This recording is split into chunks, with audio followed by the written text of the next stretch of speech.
Ja që edhe flamingët, ose flamingot, u kthyen të dhunshëm. Ja që edhe revolucionarët, ata që thoshin revolucion, u kthyen në revolt, në revolucion të dhunshëm. Ja që edhe gurët kundra policisë, kundra makinave të policisë, thyrjet, gjuajtjet, plagosjet, do t'ishin përfundimi i një proteste e cila nisi si paqësore. Edhe sigurisht u zhvillua si paqësore. Më në fund u dol atje ku duhej nga ata që sigurisht duan çdo lloj pushteti ta marrin me dhunë. Doli ke ata element të cilët nuk shohin ndrime politike, element asaj atij demonstrimi i cili kërkon demokracinë, po të përdorimit të dhunës, të revoltës për të ndruar pushtet.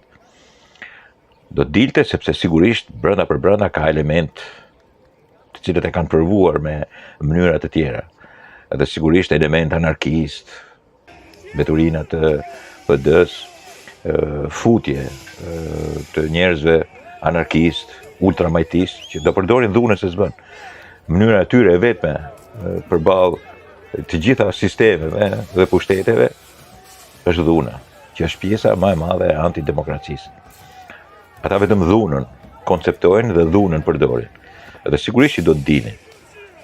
Mbase nuk guxojnë mas dite, po para dite, edhe kur thonë që do shkojmë ke parlamenti ose ke policia, ose perceptojnë dhunën dhe vazhdojnë ta bëjnë dhunën.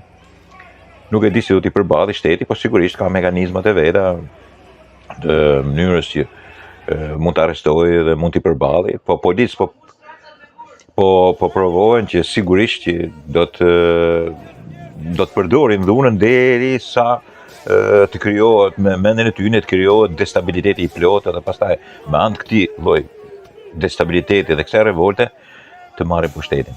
Revolucionarët, bolshevik, ultramajtistë dhe vagabondët, gangsterët nuk kanë përtërzuar kur demokracinë, sepse demokracia është shumë herë më e fortë. Sado qoftë edhe në korrupsion, sado qoftë në kritikë që mund t'i bëhet demokracisë, ajo është 10 herë, 1 herë më e fuqishme se sa flamingot e dhunshëm.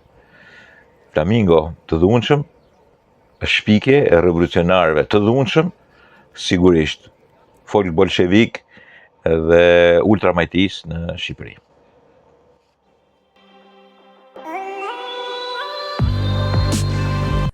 Miq Prizmus, sigurisht që në një kapërcim si filozofike dhe ideor të një proteste e cila tashma ka marrë formën dhe trajten më të shëmtuar që të mundet të marrë, duke i ngjarë në njëra anë jakobinëve, në anën tjetër protofashistëve dhe sigurisht proto-bolshevikëve, po me gjasat mëdha që mund t'ju ngjajnë plotësisht. Bën edhe gabimin e madh sepse të gjitha ato që mund të konsiderohen akuza të drejta për një elitokraci dhe qeverisje prej 35 vjeçare të shkojnë në një dëm të jashtëzakonshëm në bazë të një trushkullje, një marrëzie filozofike dhe politike, jo vetëm të kërkesave absurde, por njëkohësisht të fillimit, humbjes durimit dhe kërcënimit me bllokime rrugësh, bllokime shtetit, me marrje çfarë, me thyrje Kafkas si dikur, me plumin ballin dhe me element tillë idiot të shëmtuar, të cilat sigurisht janë kudo në rrjete, kudo ballas. Bile një pjesë e televizioneve fatkeqësisht trufara dhe ato i japin e i demonstrojnë. Individ nga më të ndryshëm që marrin përsipër të bëjnë ekzibicionin e tyre dhe që mund konsiderohen dhe drejtues proteste, aty të gjithë janë drejtues, 2000 vet mund drejtojnë protesten, kërcënojnë me bllokimin e vendit, me sigurisht pastaj edhe tërheqjen zvarr. Tërheqjen zvarr dhe kërcënimin ndaj policisë, ndaj prokurorisë, ndaj shtetit në përgjithësi, ndaj kryeministit e të gjithëve, me një marrëzi të jashtëzakonshme që i lejon shpërdorimi i demokracisë. Se sigurisht, po ta kishin përdorur këtë gjë Gjermani, shumë shpejt do t'i kishte ndërhyrë jo policia, po gjykata dhe mirë që do ishin prangosur, por do o do kishin paguar një gjob të jashtëzakonshme, do bënin burg. Sigurisht gjuajnë të parët policin, gjuajnë me vezë, gjuajnë me shishe, fyen edhe heqin kapelet, gjuajnë me çka kanë dorë, dhe pastaj kur policia ndërhyn, thonë ishte brutalitet. Ndihmohen nga Berishkët edhe nga partia marrisht e deformuar nga Sali Berisha, dhe sigurisht fillojnë ngjajnë të dyjave. Ngjajnë të dyjave duke u bërë si gardistat e kuq të kohës Mao Zedongit, të cilët pastaj shkonin linçonin të gjithë ata që nuk ishin dakord, ose që këta mendonin që nuk janë dakord. Ju kujtohen ato tunet e atyre librave të kuq të Mao Zedongit, që ishin gardistat e kuq. Hypnin edhe pa gjyq pushkatonin, ose bënin gjyqe somario, gjyqe kolektive, ku gjithë i kemi provuar dhe ne, kur gjithë pastaj çonin dhe shanin.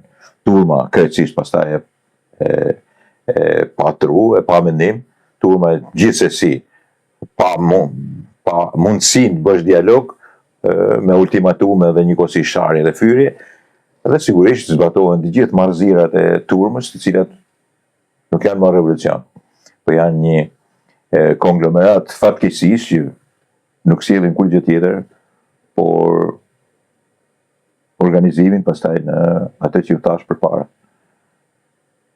Në fashizëm ose në bolshevizëm, në komunizëm. Edhe fashistat kur kanë ardhur në pushtet dhe kur kanë bërë marshimin në Rom, kishin shumë të drejta në fjalët e tyre, absolutisht po.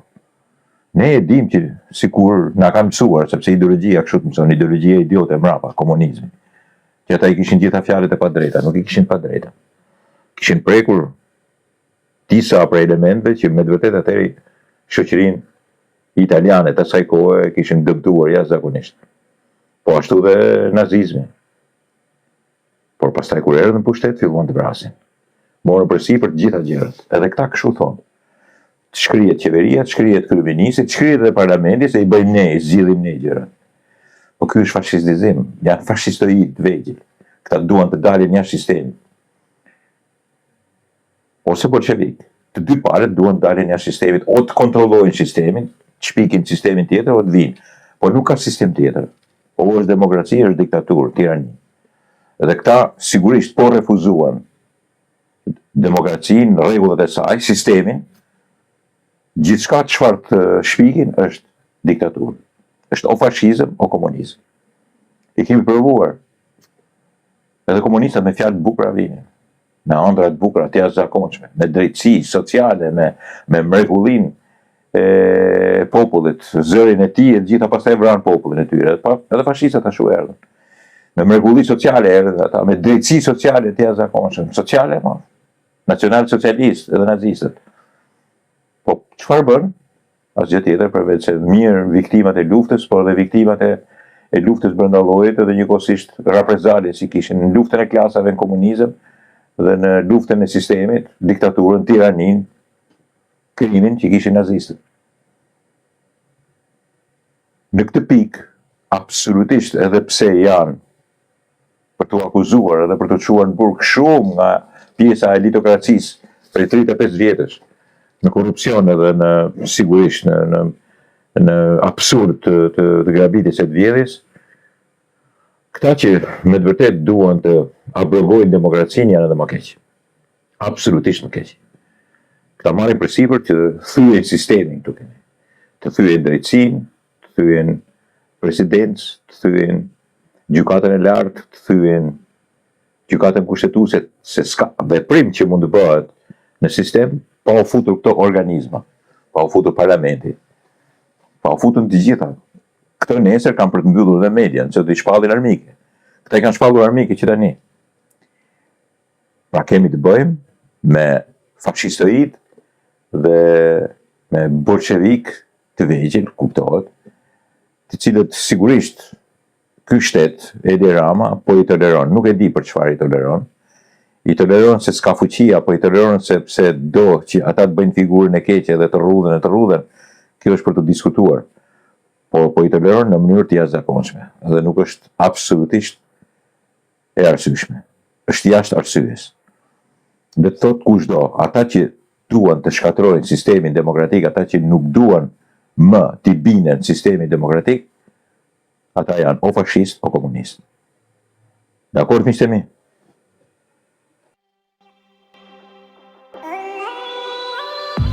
Flamingo. Lumpen proletariati që do ta kishte Zili edhe Marksi. Kur Karl Marksi dhe Friedrich Engelsi skiconin portretin e lumpen proletariatit në mesin e shekullit të 19, ata kishin parasysh mbeturinat e shoqërisë industriale, lypsit, hajdutët e xhepave dhe të papunët kronik të Parisit apo Londrës, të cilët shiteshin për një kafshat bukë të reaksioni. Por, ajo që po prodhon sot bulevardi i Tiranës në protestat Flamingo është një kryevepër e deklasimit shoqëror, një laborator i gjallë që do ta bënte vetë Marksin xheloz për saktësinë e profecisë së tij, por të tmerruar nga mutacioni i saj modern. Aty nuk ka klasë punëtore me vetdije politike. Aty shpërthen një masë kaotike, heterogjene dhe pa moral, e cila megjithatë gjen një mbulesë absurde ideologjike në ombrellën e ultramajtistëve dhe neomarksistëve të rinj. 1. Fauna e bulevardit, nga TikTok-u te evazioni fiskal. Në dritën e ftohtë të analizës marksiste, kjo masë që mbush sheshin nuk përfaqëson asnjë forcë prodhuese, por shkumën e një tranzicioni të dështuar. Aty bashkohen në mënyrë organike elementët më parazitar dhe të zëmëruar të sistemit. Lumpeni digital dhe dembelët e bulevardit, influencuesit e TikTok-ut, komentuesit kronik të Facebook-ut dhe gjuetësit e klikimeve. Për ta, protesta nuk është një mjet për ndryshim strukturor, por një skenografi, content, për të rritur audiencën e tyre virtuale. Elementi ordiner dhe evazorët, hajdutët e xhepave, mashtruesit dhe ata që operojnë në të zezën e ekonomisë. Këta njerëz nuk duan një shtetës së drejtës, anarkia dhe mjegulla u interesojnë për të vazhduar mbijetesën në paligjshmëri.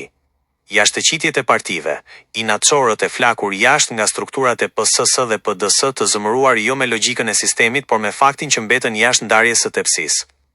2. Parazitizmi ideologjik, ultramajtistët dhe neomarksistët si avokat të kaosit. Por ajo që e bën këtë skenë të denjë për një komedi të zezë sociologjike është përfshirja e ultramajtistëve dhe neomarksistëve të salloneve. Këta teorizues të rinj, të ushqyer me manuale të keq përkthyera të shkollave perëndimore, bëjnë pikërisht atë që Marksi e ndalonte rreptësisht, glorifikojnë lumpen proletariatin. Në mungesë të një klase punëtore të vërtetë, pasi fabrikat dhe sindikatat në Shqipëri janë pothuajse inekzistente, neomarksistët lokal kanë adoptuar këtë masë heterogjene si subjektin e ri revolucionar. Për ultramajtistët, çdo gur i hedhur nga një hajdut xhepash, çdo brit mpasense një influencuesi të TikTok-ut dhe çdo jarg i nati e një evazori fiskal, pagzohet si revolt legjitime kundër kapitalizmit neoliberal. Ata i veshin analfabetizmit funksional dhe hajdutërisë ordinere rroba teorike, duke e quajtur rezistencë organike. Kjo krijon një aleancë të tmerrshme. Dembelët dhe provokatorët në shesh falin muskujt dhe zhurmën, ndërsa neomarksistët u falin atyre një amnezi morale dhe një kuptim të rrem historik. 3. Sindroma Flamingo, ose protesta si kronik pa moral. Kjo ndërthurje mes masës pa ideale dhe ideologëve të skajshëm majtas prodhon atë që quhet kronik e protestës, një shfaqje ku ka zhurmë por jo substancë, ka zemërim por jo projekt për të ardhmen. Ndryshe nga anarkistët klasik që kishin një lloj romantizmi utopik, anarkistët e protestës Flamingo janë thjesht nihilistë të nxitur nga provokatorët politik. Ata lëkunden lehtësisht majtas e djathtas, sepse nuk udhëhiqen nga solidariteti, por nga interesi i çastit apo thjesht dëshira për të shkatërruar. Ashtu si Louis Bonaparte në vitin 1848 bleu lumpenët e Parisit duke organizuar në milici private për të shtypur punëtorët e vërtet, ky lumpen proletariat i Tiranës është mishi për topi përkryer. Mjafton një dorë nëndeshme financiare, apo një manipulim mjeshtëror i provokatorëve, dhe kjo mas kthehet brenda natës në vegël të asaj oligarkie që pretendon se lufton. Konkluzion: nëse Marksi do të zbriste sot në bulevardin e Tiranës gjatë protestave Flamingo, do të shihte me ironi se si neomarksistët e sotëm kanë tradhtuar vetë marksizmin. Në vend që të organizojnë forcën prodhuese dhe intelektuale të shoqërisë, ata kanë rënë në dashuri me shkumën e saj. Flamingo nuk është agore lindjes së një Shqipërie të re, por pasqyra më e qartë e dekadencës sonë sociale, një dasmë absurde ku dëshpërimi ordiner, evazioni, klikimet e TikTok-ut dhe inatet e vjetra partijake kërcejnë në ritmin e daulleve të një majte ekstreme që ka humbur çdo kontakt me realitetin e punës dhe të moralit.